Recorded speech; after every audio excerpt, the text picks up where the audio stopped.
I came home early from a business trip, and walked straight into my own nightmare. The taxi dropped me off in front of the house just past 6 p.m. The sky over Madrid was golden, fading slowly into the kind of warm twilight that usually made me feel calm.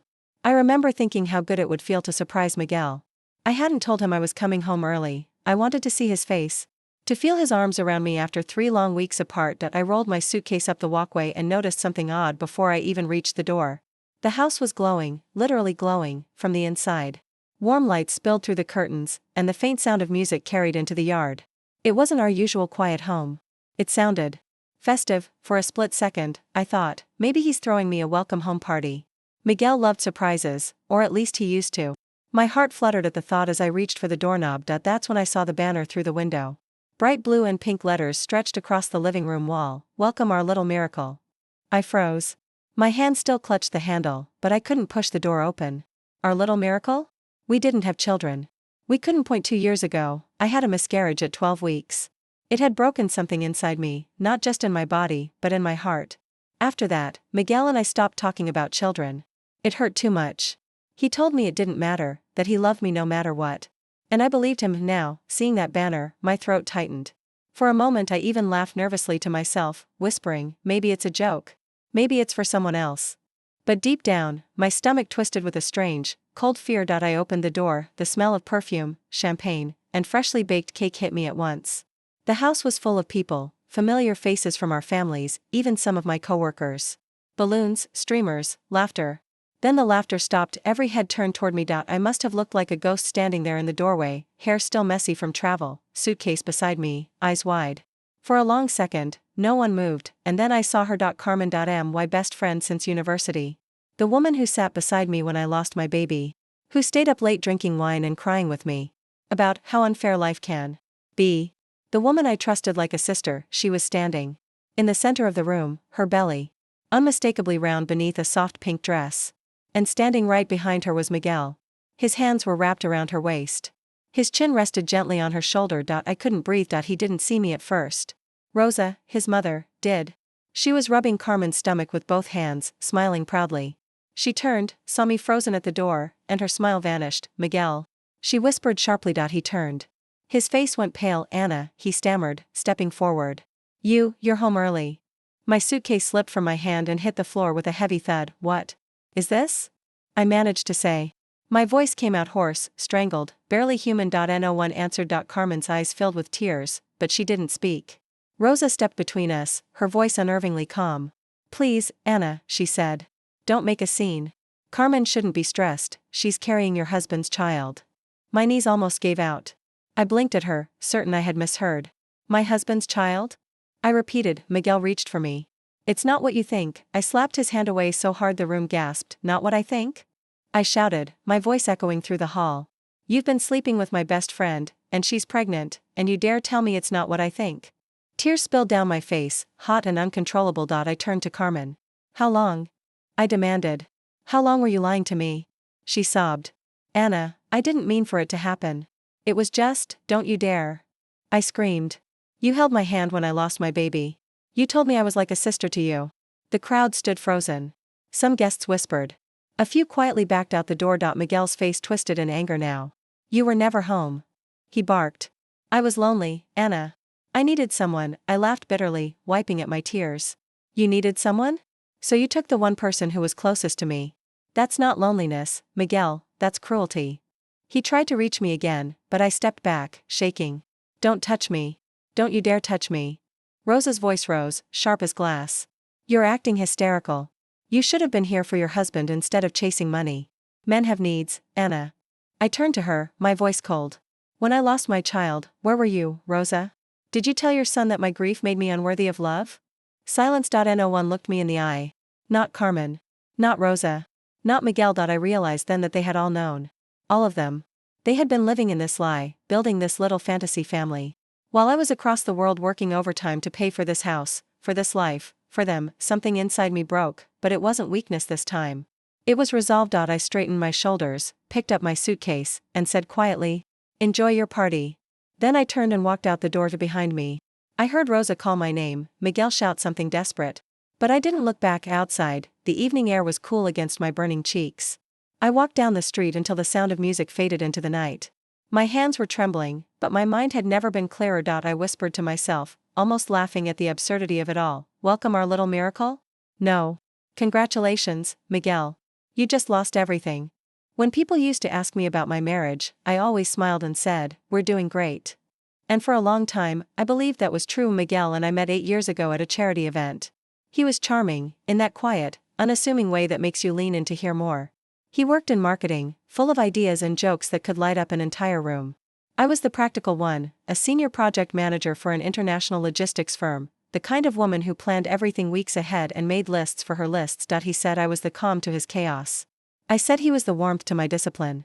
It sounded perfect. We married after 2 years of dating, a small ceremony at my parents' vineyard outside Madrid. Everyone said we were a beautiful couple, me in my simple lace dress, him in a gray suit, eyes full of promises. Rosa cried that day, tears of joy, she said. And Carmen, my best friend since university, stood beside me as my maid of honor. She was radiant and happy for me. Or so I thought. Our life after marriage was steady, ordinary, peaceful. I worked long hours, yes, but we had a rhythm. Miguel took charge of the house, the bills, the little things that make a home run. He said he didn't mind staying home for a while, said he was figuring out what he really wanted to do. I trusted him. I always did. After I lost our baby 2 years ago, something in me cracked open. The miscarriage came suddenly, just as I was finishing a work trip in Singapore. One moment I was presenting to clients, the next I was in a hospital bed with nothing but silence inside me. Miguel cried when I called him. I thought it was grief. Maybe it was guilt. For months, I couldn't sleep. Every creak of the house, every empty space where a crib might have been, it all haunted me. And he would hold me, whispering, "We'll try again when you're ready, Carino." But ready never came. Instead, I threw myself into work, 18-hour days, endless travel. I told myself I was rebuilding, that I needed purpose. What I didn't realize was that while I was rebuilding our life, Miguel was building a separate one. It started small, the subtle distance. He stopped waiting up for me when I got home late. Stopped asking about my trips. He said he wanted space, said I was too focused on success. Rosa often reminded me to slow down and think about being a wife first. I nodded and smiled. Because I didn't want to argue. Then there was Carmen. She was around a lot, helping Miguel keep me company while I was away, or so they said. It made sense at the time. Carmen and I had been inseparable since we were 18. We shared dorm rooms, clothes, secrets. She was there when I met Miguel. She even helped him pick my engagement ring. After my miscarriage, she was my shadow. She brought soup, wine, stupid rom-coms, anything to distract me from pain. Sometimes she stayed overnight when I couldn't bear the silence. I remember once, half joking, Miguel said, "You should just move in, Carmen. You're here more than Anna." We all laughed. Now, that memory makes my stomach turn looking back. The signs were all there, I was just too blind, too trusting. Too tired to see them. There were nights Miguel didn't pick up my calls because he was with his mother. Weekends he disappeared because he had chores at Rosa's house. I never doubted him. Why would I? This was my husband, the man who once kissed my scars and told me they made me stronger. But maybe that's how betrayal works. It doesn't crash in like a storm. It seeps in, quietly, until one day you wake up and realize the ground beneath you has already been washed away. After I lost the baby, people treated me like I was made of glass. My parents worried. Rosa pitied. Carmen coddled. Miguel drifted further away. And me? I worked harder. I thought if I just earned enough, provided enough, loved enough, everything would fall back into place. I paid for our house, every cent of it. My company bonus covered the mortgage, the furniture, even Miguel's car. He said he'd pay me back when his freelance business took off. That business never happened. But I didn't mind. I told myself this is what love looks like. Partnership, patience, trust. What a fool I was. The night before I left for my last business trip, Miguel kissed me at the airport. He slipped a note into my hand that read, "I miss you already. Come home soon, mi vida." I remember reading it on the plane, smiling like an idiot. I even took a picture of it, thinking how sweet he still was after all these years. Meanwhile, back home, he was building cribs and hosting parties with my best friend. When I found out, when I walked into that house and saw the "Welcome Our Little Miracle" banner, every tender memory we had turned into ash. The note, the kiss, the whispered promises, they all felt like props in a performance I never agreed to be part of. After that night, I stayed in a hotel. I couldn't go home. Not to that home. The next morning, I called my assistant and took indefinite leave from work. She didn't ask questions. She could probably hear the break in my voice. I sat alone in that small, quiet hotel room and replayed every year of my marriage like a movie. the laughter, the holidays, the hospital, the empty nursery. I tried to find the moment where love ended and convenience began. I couldn't. Maybe it wasn't one moment. Maybe it was 1,000 tiny ones, every time I said, "It's okay, I understand," when I should have said, "Something's wrong." People always say betrayal hurts because it comes from those closest to us. But that's not the real pain. The real pain is realizing you betrayed yourself first, by ignoring your own instincts. I spent years proving I was strong enough to hold everything together: my marriage, my job, my family. Now, for the first time, I realized I didn't have to hold him. I only had to hold myself, and that's exactly what I planned to do. I froze. The sound of laughter died instantly. The room, once filled with pink and blue balloons, soft music, and cheerful chatter, sank into stunned silence every eye turned toward me. I could still hear the echo of a woman's voice that had, just moments earlier, said, "To Miguel and Carmen, and their beautiful little miracle." Now, all I could hear was my heartbeat. Hard. Loud. Relentless. Carmen stood in the center of the living room. One hand resting protectively on her swollen belly. The other tangled in Miguel's. Her face drained of color the moment she saw me. Miguel's arm dropped from around her waist like it had been burned. For a second, nobody spoke. Then Rosa, the ever-gracious hostess, always in control, stammered, "Anna, sweetheart, you're home early." I stared at her blankly. Sweetheart. My mother-in-law. Standing in my house, in front of a banner that read "Welcome our little miracle." Holding a champagne glass while celebrating the woman who had slept with my husband. "I see that," I said quietly. "And apparently, I'm interrupting something special." Miguel's lips parted, but no sound came out. His eyes darted between me, Carmen, and the guests frozen in uncomfortable silence. Finally, he managed to whisper, "Anna? It's not what it looks like." That sentence, "It's not what it looks like," was so absurd I almost laughed. "Almost, really?" I asked. My voice sounded calm, too calm. "Because it looks exactly like what it looks like." No one breathed. The tension was thick enough to choke on. Carmen took a step forward, clutching her belly. "Please, Anna. Let me explain." "Don't," I snapped, sharper than I intended. "Don't you dare say my name." The crowd began to scatter. Friends, neighbors, coworkers, people I'd smiled at, shared dinners with, now avoided my gaze like I was radioactive.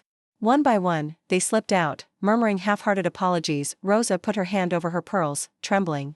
"Anna, this isn't the time. Carmen's pregnant, she shouldn't be stressed." I turned to her slowly. "And when I was pregnant, Rosa, did anyone care if I was stressed? Or was it easier for you all to pity me once I lost the baby?" Her face went pale.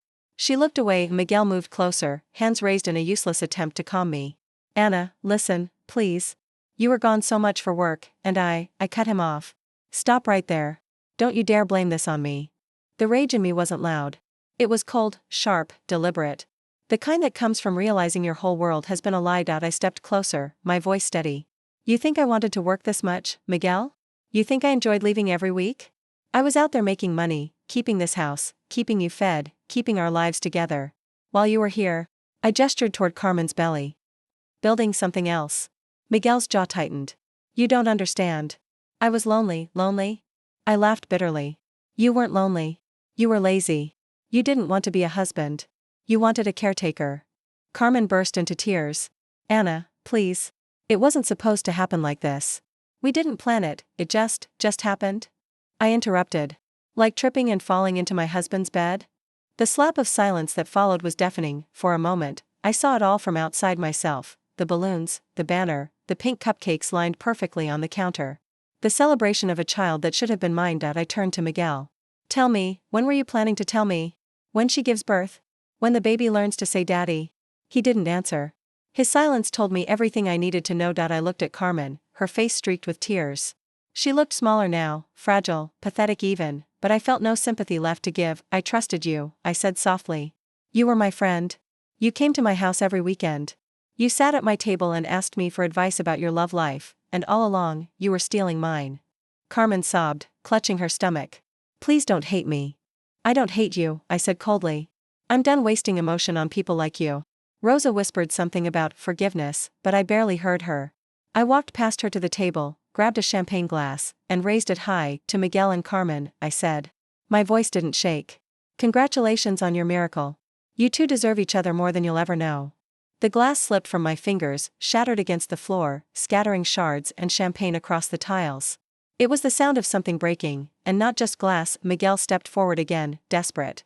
"Anna, wait. Please don't make this worse. I looked at him, my eyes burning. You already made it worse. You took everything good we had and destroyed it. You killed our marriage long before today. I reached for the banner on the wall. The golden letters glittered mockingly at me under the chandelier. Welcome our little miracle. With one firm yank, I tore it down. The string snapped, balloons bouncing against the floor. I turned to him one last time. You can explain this to your new family. But not under my roof. Miguel blinked. What are you saying? I'm saying, I said slowly, get out of my house. You and her. Now. Rosa gasped. Anna, be reasonable. No, I said flatly. For once, I'm being real. I built this house. I paid for every brick, every bill, every damn piece of furniture. And now I want it empty, of both of you. Miguel's face contorted between anger and shame. But there was nothing left to fight for. He grabbed his coat. Carmen followed, sobbing, her heels clicking on the tile, when the door closed behind them. The silence that followed was suffocating. I stood alone in the middle of the wreckage, the fallen balloons, the spilled champagne, the torn banner, and I whispered to no one, they built their miracle on the ashes of mine. Then I sank to my knees. Not because I was weak, but because the ground beneath me had finally stopped lying. The night after the party, I didn't sleep. I packed a suitcase, stuffed it with the bare minimum, work clothes, my passport, my laptop, and left. The house I once called ours felt smaller than ever, heavy with betrayal. The guest room at the downtown hotel smelled faintly of bleach and lemon. I sat on the bed for hours, staring at the wall, waiting for the anger to fade. It didn't. It hardened. By morning, my phone had over 50 missed calls. Miguel. Rosa. My aunt. Even Carmen's number once. The first message from Miguel read, please, Anna. Don't do this. I made a mistake. I was lonely. I never stopped loving you. The second said, you're overreacting. We can fix this. The third, you're destroying our family. Each message felt like another slap. Our family? The man who built a secret life with my best friend now dared to use the word family. By the fifth voicemail, his tone shifted, from pleading to angry. You can't just throw me out like that. I have rights too, Anna. You can't erase me from my own house. I laughed bitterly. Your house? I opened my laptop, logged into the property portal, and looked at the name printed on the deed, Anna Morales. Sole owner. No co-signature. No joint mortgage. Every payment had come from my salary. He could call it our home all he wanted, but I built it alone. 2 days later, Rosa showed up at my office. She walked in without calling first, carrying that same disapproving frown she'd worn at my wedding. When she realized I kept my own last name, Anna, she began softly. I know you're angry, but please don't let this anger destroy everything. Miguel made a mistake. A mistake? I interrupted. Cheating on me for months? Getting my best friend pregnant? Lying to everyone? That's not a mistake, Rosa. That's a project. Her lips pressed into a thin line. Carmen's expecting a child. She's emotional. You yelling at her like that? I didn't yell, I said coldly. I just told the truth. Rosa sighed. Miguel told me you've been away too often. Men get lonely, Anna. You work too much, you're hardly ever home. You can't expect a marriage to survive without attention. Her words hit me harder than I expected, but only for a second. Then I remembered every late night, every cancelled vacation, every client meeting I'd taken just to pay their bills. You're right, I said slowly. A marriage can't survive without attention. I just wish your son had paid a little of his to me instead of my best friend. She opened her mouth, but I stood up, pointing toward the door. This conversation is over. Next time you want to talk, speak to my lawyer. Her eyes widened. Your lawyer? Yes, I said. Because I'm filing for divorce. The next week was a blur of signatures and consultations. My lawyer, a calm woman named Grace, flipped through the financial documents and nodded approvingly. Everything's in your name, Mrs. Morales. The house, the car, even the insurance. That's good. It'll make this process clean. Good, I said. I want clean. No shared accounts, no alimony, no contact. Grace looked up from her papers. He's already called my office. He wants to meet you. Says he just wants to talk. I exhaled through my nose. Fine. One meeting. But I want it documented. We met at a quiet cafe near the courthouse. He looked terrible, unshaven, eyes bloodshot, shirt wrinkled. The same man who once spent an hour fixing his tie before dinner now looked like a stranger. Anna, he began, his voice breaking. I know you don't believe me, but I didn't mean for this to happen. I was lonely. You were always gone. I just needed someone to talk to. I stirred my coffee slowly. Someone to talk to. Right. Did the talking stop when she got pregnant, or did you two discuss nursery paint colors too? He winced. Don't do that. Do what? I asked quietly. Use your own words against you. He rubbed his temples. I didn't want to hurt you. You just didn't want to lose your comfort, I replied. He looked up, eyes glistening. I still love you, Anna. I leaned forward slightly, my tone calm, measured. You don't love me, Miguel. You love the version of me that keeps the lights on and forgives you every time you fall short. You love convenience. He shook his head desperately. No, I can change. We can start over. I smiled faintly. Start over? We already did that once, after my miscarriage. Remember? You said you'd rebuild our family. Instead, you built one with someone else. Tears filled his eyes, but I didn't feel pity. Not anymore. I opened my folder and slid a document across the table. This is the property deed. My lawyer has filed it for confirmation. Everything you've been living off, the mortgage, utilities, taxes, I paid. Alone. He didn't touch the paper. He just stared at it like it might bite him. I'm not asking for anything from you, I continued. No money, no apologies. Just your absence. He exhaled shakily. So that's it? You're just done? Yes, I said simply. Because I already spent years fixing what you kept breaking. I'm done gluing pieces of something that was never whole. I stood to leave. He reached for my hand, but I pulled away. You built a lie, I said softly, while I built our life. And now, you can live in the ruins you created. I walked out without looking back. That night. Back in my hotel room, I stood by the window.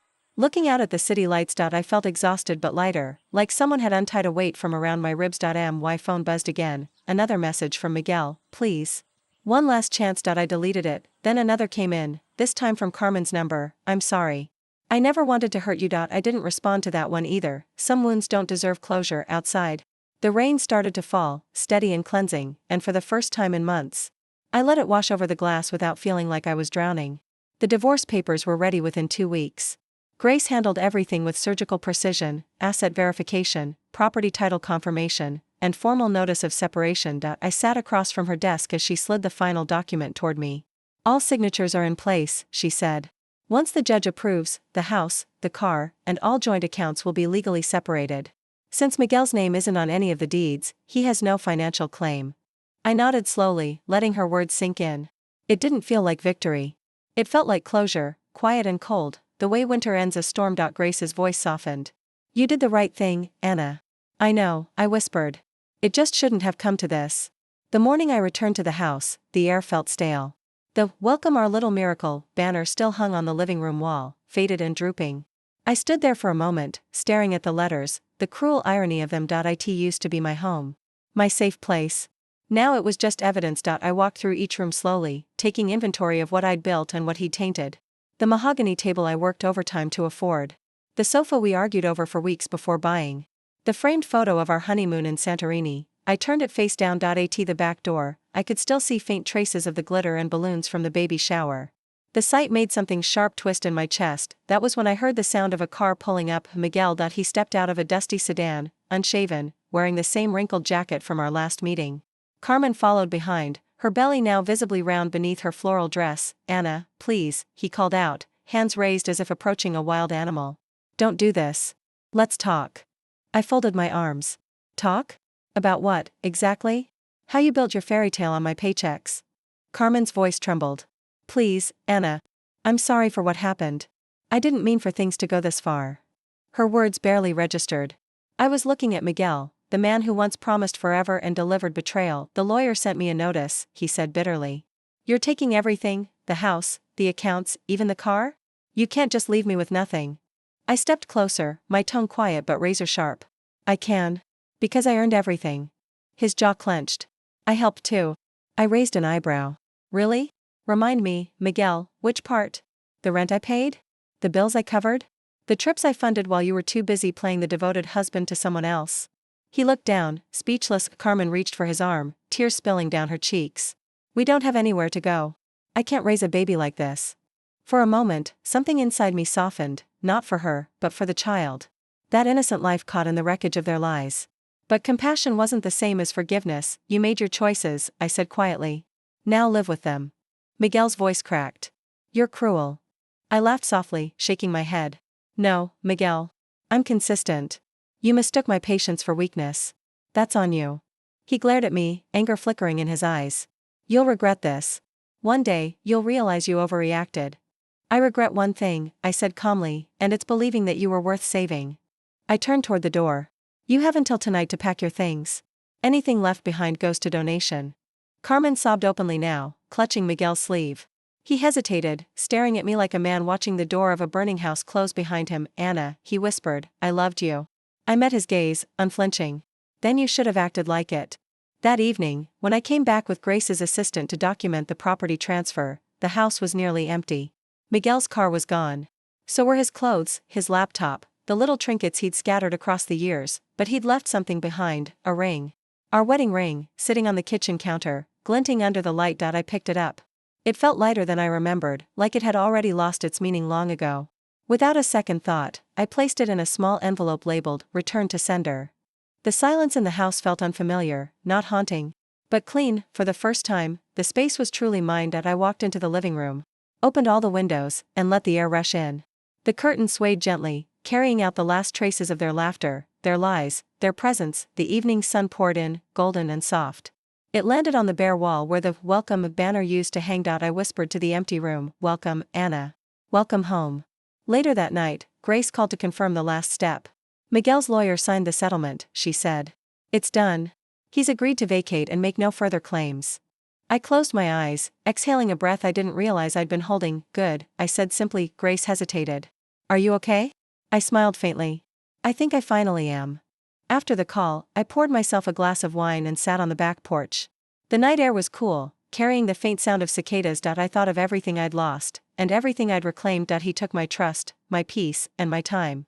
But I took back my name, my home, and my life. I raised the glass toward the stars. A silent toast to the version of me that had once cried herself to sleep beside a man who didn't deserve her. I paid for everything, I murmured, the words like steel on my tongue. You were just a parasite. The wine tasted sharp, but freeing. Inside, the house waited, empty, but full of possibilities. And this time, I wasn't afraid of the silence. 3 weeks passed. The divorce was finalized, the house was legally mine, and Miguel had vanished, or so I thought. At first, there was silence. No calls. No messages. Just the hum of a quiet life trying to rebuild itself. Then, one morning, I woke up to 52 unread texts. Please, Anna. I made a mistake. I'm not the man you think I am. I just need to explain. You don't know how lonely I was. Each one sounded the same, a song of excuses on repeat. I didn't reply. By noon, the messages changed tone. You think you're better than me? You destroyed my life. Everyone thinks I'm a monster because of you. I set the phone down on the counter, exhaling slowly. Typical Miguel. Even when he was the one who burned the house down, he somehow found a way to claim he was trapped inside. 2 days later, he showed up at my office. I was walking out after a late meeting when I saw him leaning against the hood of his car, rain dripping from his hair. He looked thinner, his once slick charm replaced by something desperate. Anna, he said softly. Please. Just 5 minutes. I froze in the doorway. You shouldn't be here. I had nowhere else to go, he pleaded. Carmen's family kicked me out. I'm staying with a friend. I need you to understand that I didn't mean for any of this to happen. I crossed my arms, keeping my distance. You didn't mean to cheat? To lie? To build an entire life behind my back? He flinched. I was lost. You were always away. I thought you didn't love me anymore. I let out a hollow laugh. So you decided to sleep with my best friend? That's how you measure love now? His voice cracked. It wasn't about her. It was about feeling seen. Then you should have bought a mirror, I said coldly. You were never invisible, Miguel. You were just lazy, too lazy to fix yourself, too weak to face what you broke. He took a shaky step forward. Please, Anna. I'm not asking for forgiveness. I want to talk. You're talking, I replied, my tone flat. But I stopped listening a long time ago. I turned to leave, but his hand shot out, catching my wrist. The touch sent a wave of disgust through me, not because of fear, but because of memory. The man who used to hold my hand with love now clung to it with guilt. Let me go, I said quietly. He hesitated, then released me. I lost everything, he whispered. You win, okay? You won. I met his eyes, my voice calm. This was never a game. But if it was, you played yourself. I walked past him without looking back. That night, my phone buzzed again, but this time it wasn't Miguel. It was his mother, Rosa. He's suffering, Anna. He made mistakes, but you don't have to be cruel. Forgiveness is a virtue. I stared at the message for a long time before replying. Forgiveness isn't cruelty, Rosa. It's clarity. I forgave him the moment I stopped caring. No more texts came after that. A week later, I packed the last of my boxes. The old house, once filled with laughter, arguments, and lies, was now an empty shell. I walked through each room one last time, fingertips brushing against walls that had heard too much. In the living room, I found a photo wedged behind the cabinet, a picture of Miguel and me on our wedding day. We looked happy. Genuine. But now, looking closer, I could see it, the imbalance. I was leaning toward him. He was looking at the camera. I slid the photo into a drawer and whispered, "You don't get to play the victim in a story where you're the villain." Then I closed the drawer, and the chapter. My new apartment was smaller. Cozier, 2 bedrooms, one for me and one I turned into a study. The first night there, I didn't unpack. I just sat by the window with a glass of wine, watching the rain blur the city lights. It felt strange, living without tension. Without waiting for an argument to start. Silence, I realized, wasn't loneliness, it was peace. Grace called that evening. "How are you holding up?" I smiled faintly. "Free." She laughed. "That's the best answer I've heard all week." I looked around at the bare walls, the unopened boxes, the quiet hum of new beginnings. For the first time, it didn't matter that the place was empty. It was mine, every square inch of it, earned with scars and strength. A few days later, I passed by a cafe downtown. Through the rain-streaked window, I caught a glimpse of Miguel, sitting alone, staring into a half-empty cup of coffee. He didn't see me. He didn't need to. For a fleeting moment, pity stirred inside me, then vanished just as quickly. I whispered under my breath, "You don't get to play the victim, Miguel. Not anymore." Then I kept walking, umbrella steady, steps sure. The storm had finally passed, and I wasn't standing in the rain anymore. A year passed. The city had changed, or maybe it was me. The mornings were no longer filled with dread or silence. Now, when I woke up, there was sunlight dancing across my window, the smell of fresh coffee, and the faint sound of birds somewhere outside my new apartment. I still worked long hours. But it was different now. I was working for myself. My consultancy had grown steadily, with clients who respected me, not pitied me. Every paycheck, every signed contract, every smile from a satisfied client felt like a brick rebuilding the house Miguel had burned down inside me. Healing wasn't loud. It was quiet, like learning to breathe again. Sometimes, I'd find myself pausing in the middle of the day, staring at my reflection in a cafe window, realizing that I looked content. That was a stranger once. Then, one gray morning in February, Grace called. "You won't believe what I just heard," she said, her voice a mix of disbelief and irony. I laughed softly. "If it's about taxes, I'll hang up." "No," she said. "It's about him." The laughter died in my throat. "Miguel?" She hesitated. "Carmen had the baby. A little girl. But she moved back to her mother's place last week. Apparently, she told everyone Miguel hasn't paid a cent, that he's financially unstable. She's demanding child support." I leaned back in my chair, letting out a slow breath. "Of course she was," Grace continued. "He's been fired, too. The guy can't keep a job. Word got around about, everything. Nobody trusts him. Last I heard, he's renting a single room near the south side." The corners of my lips curved slightly, not in joy, not in cruelty, but in recognition. "Karma," I murmured. "It's always on schedule." Grace exhaled through the phone. "You okay hearing all this?" "I'm fine," I said, and I meant it. "He's living in the world he built. That's not my responsibility anymore." After we hung up, I sat by the window, watching the rain blur the skyline. Once upon a time, I would have cried for him, even after everything. I would have felt sorry for his failures, his pain, his downfall. But that version of me didn't exist anymore. Now I understood, empathy didn't mean letting someone hurt you twice. Weeks passed. Life moved gently forward. The seasons shifted, cherry blossoms blooming, then fading. Then blooming again. I started seeing small joys everywhere, the smell of bread at the bakery downstairs. The laughter of children in the park, the way sunlight hit the river on Sunday mornings. I began to travel again, not for work this time, but for myself. Lisbon. Kyoto. Paris. Each trip felt like reclaiming a piece of the woman I used to be before marriage turned into a cage. In every new city, I'd buy a single flower and leave it on a random park bench, a quiet ritual to remind myself that even broken things can bloom again. It was in late autumn when I saw him again. I wasn't looking for him. I never was. But fate, or karma, had a strange sense of humor. I'd gone to meet a client downtown. As I left the building, the rain started, sudden and cold. I ducked into a nearby bar I used to visit years ago, a place Miguel once loved. The moment I stepped inside, I smelled it: whiskey, stale air, regret, and there he was. Miguel sat hunched over the counter, a glass half empty in front of him. His shoulders slumped, his shirt wrinkled. His reflection in the bar mirror was almost unrecognizable. He looked small. Not just in body, but in presence. The kind of man who had run out of excuses and people to blame. I stood there for a few seconds, debating whether to walk away. But something in me, maybe closure, maybe curiosity, told me to stay. I walked slowly toward him. My heels clicked softly on the floor, and when he looked up, it took him a moment to recognize me, Anna. His voice cracked, rough and tired. You look different. I am different, I said simply. He let out a bitter laugh. You must be happy now. You got everything. The house, the money, your perfect life. I tilted my head. And you got exactly what you earned. He sighed, staring down at his glass. Carmen left. Took the baby. Said I was useless. Maybe she's right. I didn't reply. There was nothing left to say, the universe had already said it for me. He looked up again, eyes glassy. I know I hurt you. I know I ruined everything. But tell me, Anna, did you ever love me? Even a little? I held his gaze, and for the first time in a long time, I didn't feel pain. Just peace. I did, I said softly. But the woman who loved you doesn't exist anymore. You destroyed her, and I built someone better from the pieces. He blinked, and a tear slid down his cheek. Maybe it was the alcohol. Maybe it was the truth. I placed a $20 bill on the counter and stood up. You deserve every bit of this, Miguel. Every single bit. Then I turned and walked toward the door outside. The rain was still falling, but it didn't feel cold anymore.